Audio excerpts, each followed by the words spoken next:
हम आर्टिकल पढ़ रहे थे डॉट प्रोडक्ट और उसका लास्ट पॉइंट हमारा रह गया था इन केस ऑफ रेक्टेंगुलर कंपोनेंट्स। अगर रेक्टेंगुलर कंपोनेंट्स का केस है तो फिर हम डॉट प्रोडक्ट को कैसे यूज करेंगे। इसके लिए सपोज कर लेते हैं हमारे पास दो वेक्टर्स हैं। फॉर एग्जांपल वेक्टर ए है, इस वेक्टर के कंपोनेंट्स हम लिख लेते हैं ए x i plus A Y जे और जो z कंपोनेंट है ए जी के। एक वेक्टर हमने ये ले लिया a और दूसरा वेक्टर हमारे पास क्या है vector b, same b x i plus b y j plus b z k. ये दो वेक्टर्स हमने ले लिए हैं और हमने इनका क्या लेना है डॉट प्रोडक्ट। तो डॉट प्रोडक्ट हम कैसे लेते हैं a डॉट b। अब a डॉट बी का मतलब है कि इस वेक्टर a को वेक्टर b के साथ मल्टीप्लाई करना है। तो पहले a वेक्टर है तो मैं a वेक्टर को लिख लेता हूं ए x i plus A Y j plus ए जी के।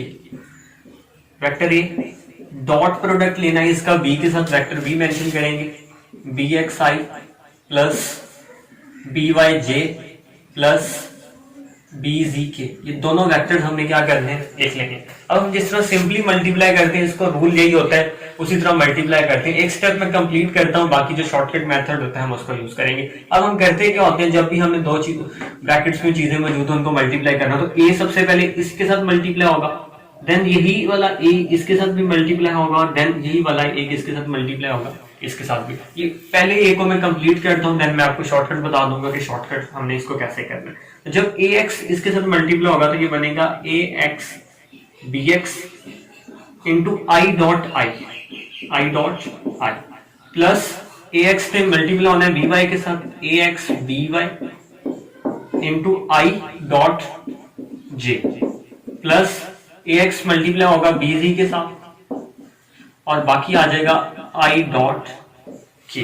अब हमें पता है जो आई डॉट आई होता है सेल्फ प्रोडक्ट है, इन दोनों के दरमियान जो एंगल है वो जीरो का है, तो ये बनेगा आई आई कॉस थीटा। तो i square cos theta, angle zero था, कॉस जीरो पे वन होता है, तो इसकी जो वैल्यू है इस फैक्टर की आ जाएगी वो हमारे पास आ जाएगी वन। यहाँ पे जब हम आई को जे के साथ मल्टीप्लाई करते हैं तो एंगल 90 है। डॉट प्रोडक्ट में जब एंगल 90 होता है तो इसका आंसर क्या आ जाता है जीरो। सेम इसका आंसर भी क्या आ जाएगा जे डॉट के आई डॉट के 90 का एंगल है, आंसर जीरो। इस चीज का मतलब सिर्फ मेरे पास एक चीज रह गई, वो आ गई ए एक्स बी एक्स। जब मैं इसको मल्टीप्लाई करता हूं तो यहां से मुझे ये पता चल रहा है कि सेम एक्स वाले को एक्स वाले के साथ मल्टीप्लाई कर देना है, वाई वाले को वाई के साथ मल्टीप्लाई कर दें और जी को जी के साथ मल्टीप्लाई कर दें तो हमारे पास काम चल जाएगा। तो देखें a x B x plus next product आ जाएगा a Y B Y plus A ji b. तो ये शॉर्टकट हम इसको इस तरह मल्टीप्लाई करेंगे, ये आ जाएगा ए डॉट बी। अब हमें पता है कि जो ए डॉट बी है इसको अगर मैं एक्सपेंड करूं तो ये बराबर होता है A B cos of theta, that is equal to A x B x plus A Y B Y plus A ji B C. यहां से कॉस थीटा की क्या वैल्यू आती है, कॉस थीटा की वैल्यू आती है a x B x plus A Y B Y plus A G B ji divided by ये ए बी उधर जाके क्या हो जाएगा डिवाइड हो जाएगा। अब यहां से अगर हम एंगल थीटा की वैल्यू निकालना चाहें तो यहां से थीटा की वैल्यू क्या आती है आपके सामने, थीटा आता है कॉस उस तरफ जाएगा तो वो बन जाएगा cos inverse of A x B x plus A Y B Y plus A G B ji divided by A B. ये वाला जो फार्मूला है ये बहुत इंपॉर्टेंट फार्मूला है। हमने जब भी दो वेक्टर्स के दरमियान एंगल फाइंड आउट करना है, दो वेक्टर्स के दरमियान एंगल फाइंड आउट करने के लिए हम क्या करते हैं, ये वाला फार्मूला यूज करते हैं। तो ये होता है एंगल बिटवीन वेक्टर्स। अब एक हिंट यहाँ पे याद रखना है, जब भी हमें angle between vectors find out करने की कोशिश करनी है तो हमने ज्वाइन करना होता है किसको, टेल्स ऑफ वेक्टर्स। इस चीज का मतलब एंगल फाइंड करने के लिए जो ज्वाइनिंग होती है वो टेल टू टेल ज्वाइनिंग होती है। हमेशा एंगल बिटवीन वेक्टर्स का मतलब होता है कि हम एंगल बिटवीन क्या फाइंड करेंगे, tails of those two vectors find करेंगे। फॉर एग्जांपल मेरे पास एक वेक्टर ए था और दूसरा वेक्टर बी है, इनके दरमियान एंगल फाइंड करना है तो पहला स्टेप ये होगा कि मैं इनकी टेल्स को ज्वाइन करूंगा, vector A vector B.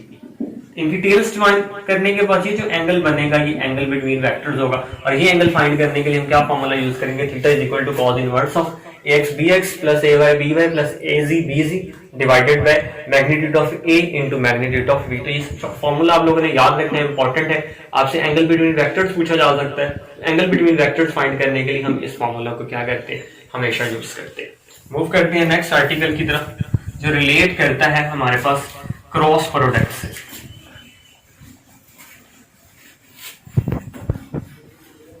Cross product definition हम पहले ही पढ़ चुके होंगे।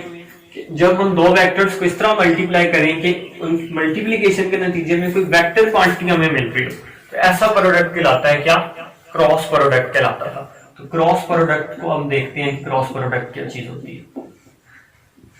फॉर एग्जाम्पल मेरे पास दो वेक्टर हैं, कोई से भी सपोज कर लेते हैं। एक वेक्टर ए है और दूसरा वेक्टर क्या है, बी, और इन दो के दरमियान एंगल क्या है, थीटा। अब मैंने प्रोडक्ट लेना है ए क्रॉस बी। आप लोगों ने याद रखना है, जो ए क्रॉस बी होता है ये बराबर होता है A B sine theta N hat. ये जो एन हैट है इसको हम बोलते हैं नॉर्मल वेक्टर, और नॉर्मल वेक्टर भी हमने पढ़ा हुआ है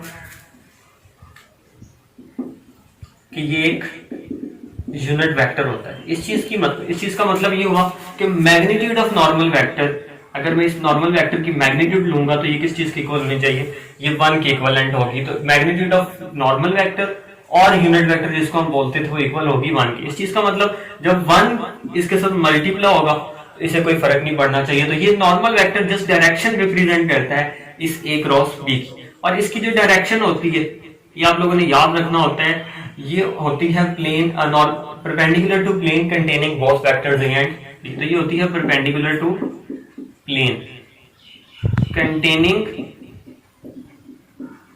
अगर हमारे पास वेक्टर्स ए एंड बी हैं तो हम ए और बी कहेंगे। यहाँ पे जो भी वेक्टर्स होंगे, फॉर एग्जांपल टॉर्क होता है तो उसमें आर क्रॉस एफ होता है, तो perpendicular to plane containing R and F होना चाहिए था वेक्टर्स ए और बी। तो सपोज नेम है तो वहां पे उस मुतलका वेक्टर से हम क्या लिखते हैं, नाम लिखते हैं। अब इस एन की डायरेक्शन फाइंड करनी है, तो एन की डायरेक्शन फाइंड करने के लिए हम यूज करते हैं राइट हैंड रूल।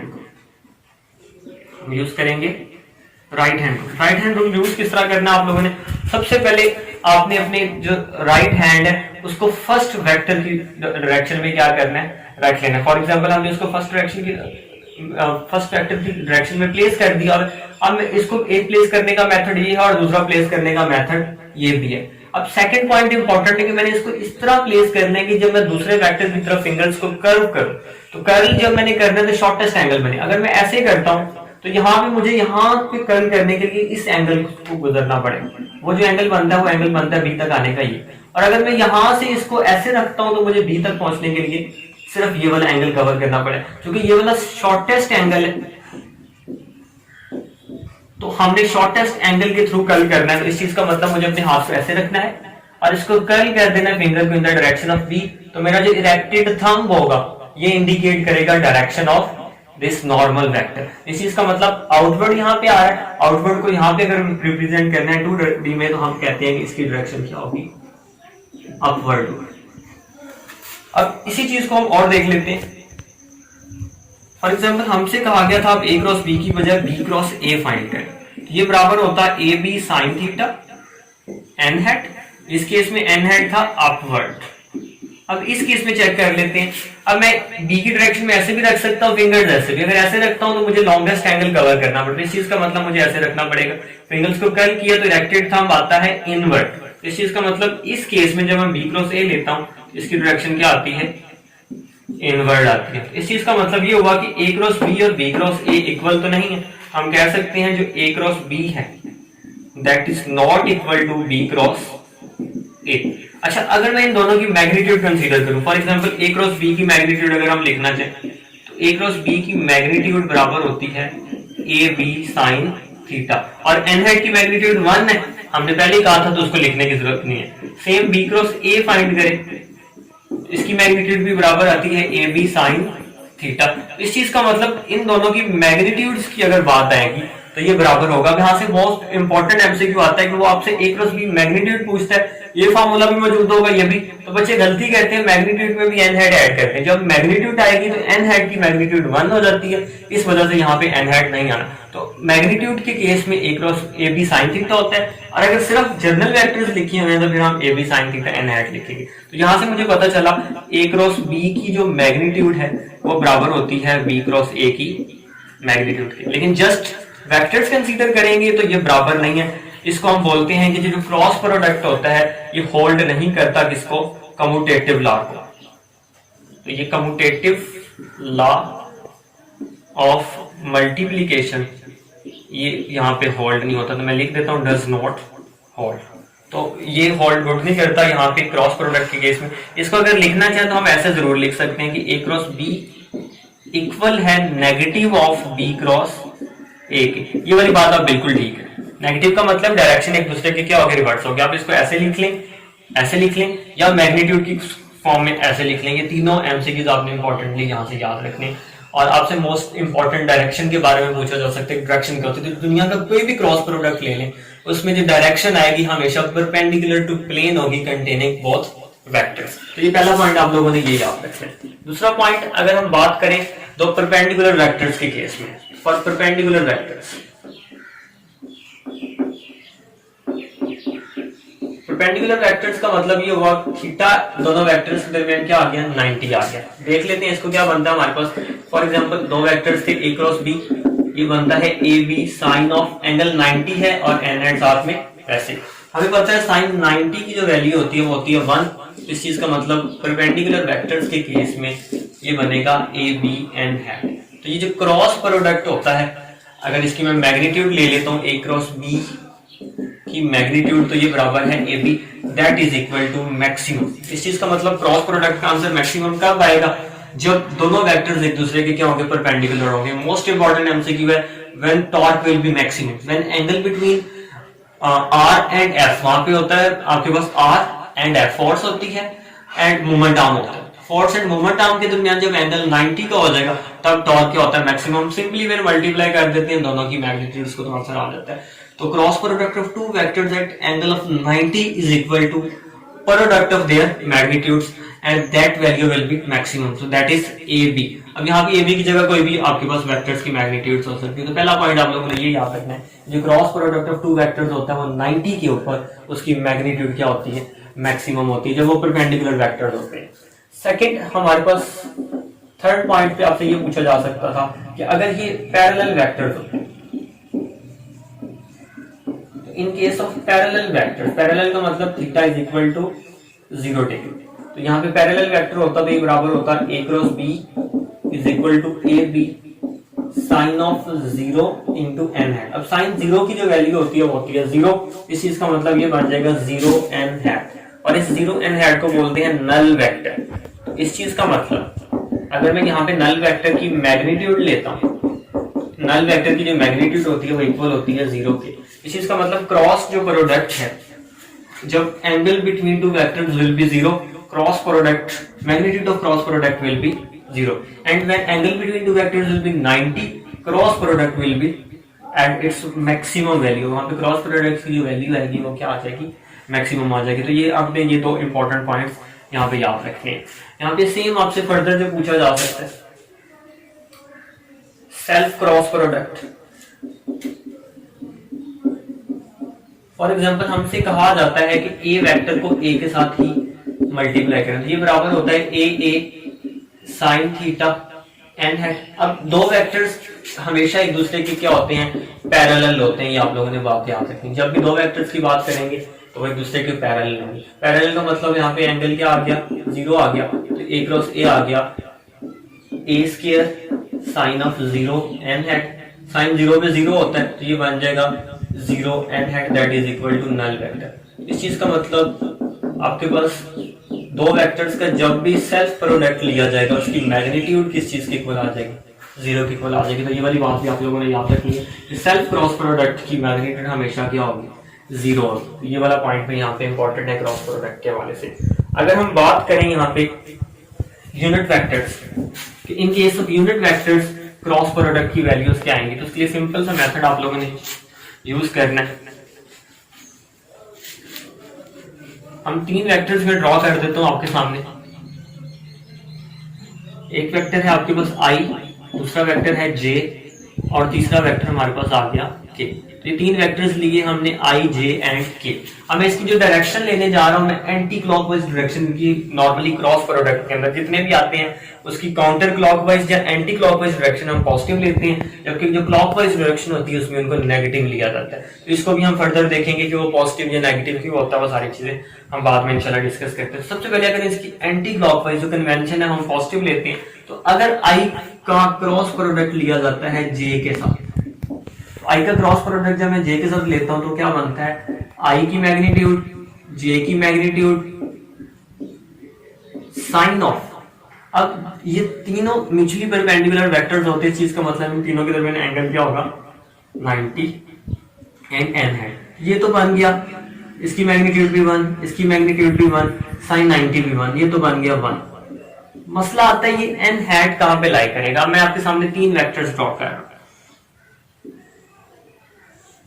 ये x की डायरेक्शन हो गई, ये y की डायरेक्शन कंसीडर कर लें और ये z की डायरेक्शन।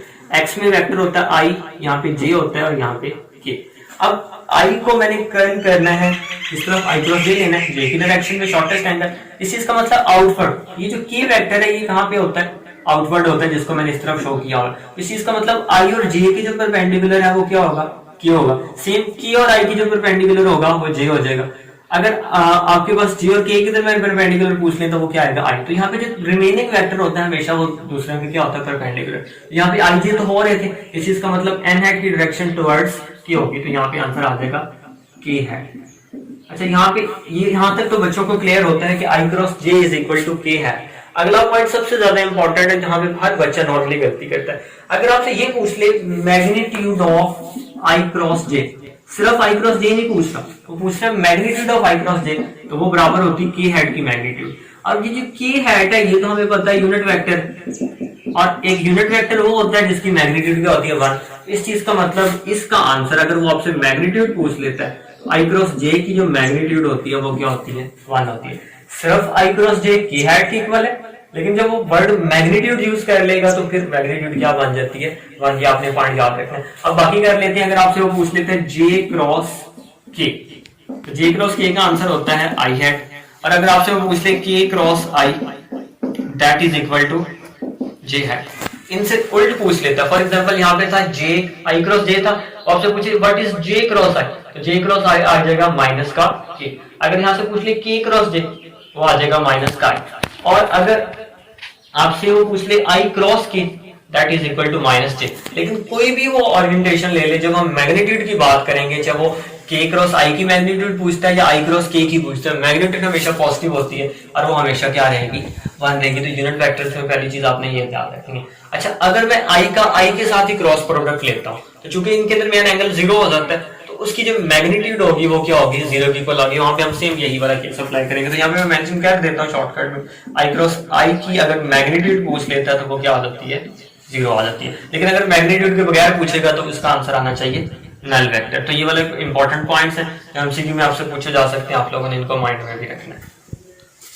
नेक्स्ट यहाँ पे ही है, अगर रेक्टेंगुलर कंपोनेंट्स हमारे पास आ जाते हैं तो फिर हम क्या करेंगे, इन case of rectangular components cross product को कैसे डील करना है।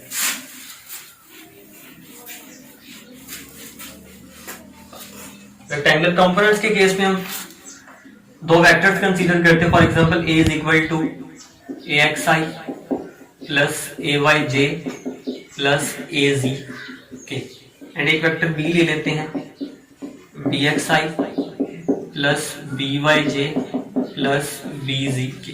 ये मैंने 2 वेक्टर्स कंसीडर कर लिए और मुझसे कहा ये गया है कि इनका क्रॉस प्रोडक्ट फाइंड करें। तो cross product a cross b। अब इस केस में हम मैट्रिसेस यूज करते हैं i, j and k। i के लिए ax है एंड bx है, j में ay एंड by है और z में है az एंड। अब हमने इनको एक्सपैंड कर, सबसे पहले अगर मैंने पहली वैल्यू फाइंड करनी, फॉर एग्जांपल मैं इस कॉलम एंड रो को एलिमिनेट करता हूं तो मेरे पास बाकी चीजें रह जाती हैं, वो जे और के रह जाती हैं। मुझे इस साइकिल से अब पता चलता है आई जे एंड के, जब भी मैं जे को के के साथ मल्टीप्लाई करूंगा मुझे आंसर में क्या मिलना है, क्योंकि मेरे पास यही वाली रोज एंड कॉलम रह गए तो सिर्फ ये वाला पोर्शन रह जाता है जब इसको और इसको एलिमिनेट करते हैं। तो इस चीज का मतलब जे मल्टीप्लाई हो रहा है के के साथ, तो जे का के साथ क्रॉस प्रोडक्ट आई जाएगा। एक चीज तो क्लियर हुई कि मुझे आंसर में मिलना है आई। बाकी चीजों को हम ऐसे लिख लेंगे a y a ji, b y b c. Next second के लिए हम क्या करेंगे, सेकंड रो एंड कॉलम को एलिमिनेट कर दिया तो मेरे पास आई मल्टीप्लाई हो रहा है के के साथ। अब वापस आना पड़ रहा है क्लॉकवाइज डायरेक्शन में, जब भी आई के साथ मल्टीप्लाई होगा आंसर जे, लेकिन किस में आना चाहिए, नेगेटिव में आना चाहिए। तो क्या ये बन जाता है a x a ji b x b c. अच्छा क्वेश्चन यहाँ पे ये है कि जे पॉजिटिव क्यों नहीं है, एक चीज तो मैंने क्लियर कर दी कि क्लॉकवाइज डायरेक्शन में। अगर इसको मैं पॉजिटिव लिखना चाहता तो फिर मुझे किस तरह मल्टीप्लाई करना पड़ना था, मुझे के को आई के साथ मल्टीप्लाई करना पड़ता। इसको अगर मैं पॉजिटिव जे लिखना चाहता हूँ तो पॉजिटिव जे लिखने के लिए भी मैं आपको बता देता हूँ। हम पहले किसको लिखेंगे, अब यहाँ पे चूंकि एक्स को लिखा था तो यहाँ पे अगर मैं इस के वाले या जी वाले एक्सिस वाले को मैं पहले लिख लेता हूँ तो फिर ये जे का आंसर भी पॉजिटिव हो सकता है। वो कैसे लिखा जाना है, ए जी बी जी ए एक्स बी एक्स। अगर इसको पॉजिटिव लिखना है तो आप इसको इस तरह भी लिख सकते हैं। ये वाला पॉइंट आप लोगों ने याद रखना है, ये कंसेप्ट लाइन है, मोस्टली बच्चों को पता नहीं होता कि सेकंड वन नेगेटिव होता क्यों है। तो इसकी रीजन ये है कि आई इंटू के, क्लॉकवाइज डायरेक्शन में आई इंटू के बनता है, इस वजह से जे नेगेटिव है। लेकिन अगर के क्रॉस आई होता तो फिर पॉजिटिव होता, जैसा कि मैंने इसको के क्रॉस आई अब लिख दिया, के आई के साथ मल्टीप्लाई होगा तो देन पॉजिटिव है। फाइनली इस रो एंड कॉलम को एलिमिनेट किया तो आई क्रॉस जे, इस चीज का मतलब प्लस में आंसर आना चाहिए के का, और वो बन जाता है हमारे पास a x a y and b x b y. आपने इसको इस तरह एक्सपेंड करना है फर्दर। आई ये ए वाई बी जी के साथ मल्टीप्लाई होगा, फॉर्मूला माइनस डिटर्मिनेंट लेना है, ये आ जाएगा B Y a ji, minus का जे आ जाएगा ए एक्स बी जी,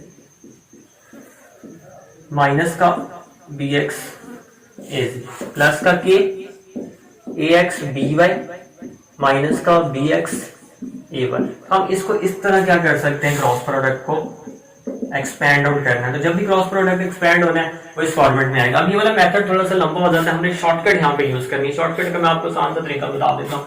हम क्या करते हैं, डायरेक्टली ए एक्स को बी वाई के साथ मल्टीप्लाई करना है पॉजिटिव, देन बी एक्स को ए वाई के साथ मल्टीप्लाई करना है, यहाँ पे नेगेटिव आ जाएगा, और चूंकि आई और जे मल्टीप्लाई हो रहा है तो ये आंसर के का होगा। देन ए एक्स को बी जी के साथ मल्टीप्लाई करना है, बी एक्स को ए जी के साथ, यहाँ पे पॉजिटिव और यहाँ पे नेगेटिव साइन, आई के साथ हो रहा था तो माइनस का जे आ जाएगा। देन इसको ए वाई को बी जी के साथ मल्टीप्लाई करना है positive, then B Y a जी के साथ, तो जे के साथ हो रहा था तो आंसर आना चाहिए आई का आंसर। तो आप इसको डायरेक्टली भी सॉल्व कर सकते हैं, उससे भी जो आपके पास फॉर्मूला बनेगा वो एक्जैक्टली सेम फॉर्मूला बनेगा। अब इस ए क्रॉस बी की जो मैग्नीट्यूड होती है इसकी मदद, इसको हम बोलते हैं कि हम इसकी मदद से एरिया ऑफ पैरेललोग्राम डिफाइन कर सकते हैं। वो एरिया ऑफ पैरेललोग्राम कैसे आता है उस चीज को देखते हैं। फॉर एग्जांपल हमारे पास दो वेक्टर्स हैं, एक वेक्टर ए था और एक दूसरा वेक्टर मैं कंसीडर कर लेता हूं, ये वेक्टर क्या था, बी था। अब magnitude of A cross B हमने कहा एरिया ऑफ पैरेललोग्राम, तो मैं बी के पैरेलल एक वेक्टर ले लिया ये, और ए के पैरेलल मैंने वेक्टर ले लिया ये, जिससे पैरेललोग्राम क्या हो गई, कंप्लीट हो गई। इनके दरमियान एंगल क्या था, थीटा था। हमें बताया ये गया है कि जो ए क्रॉस बी की मैग्नीट्यूड है ये बराबर होती है एरिया ऑफ पैरेललोग्राम। लेकिन यहाँ पे एक कंडीशन ये है कि जो ए की मैग्नीट्यूड है वो बराबर नहीं है बी की मैग्नीट्यूड के। पहली चीज ये ए और बी बराबर नहीं है, and theta is not equal to 90 degree. तो ये कंडीशन भी याद रखनी है कि एरिया ऑफ पैरेललोग्राम के लिए।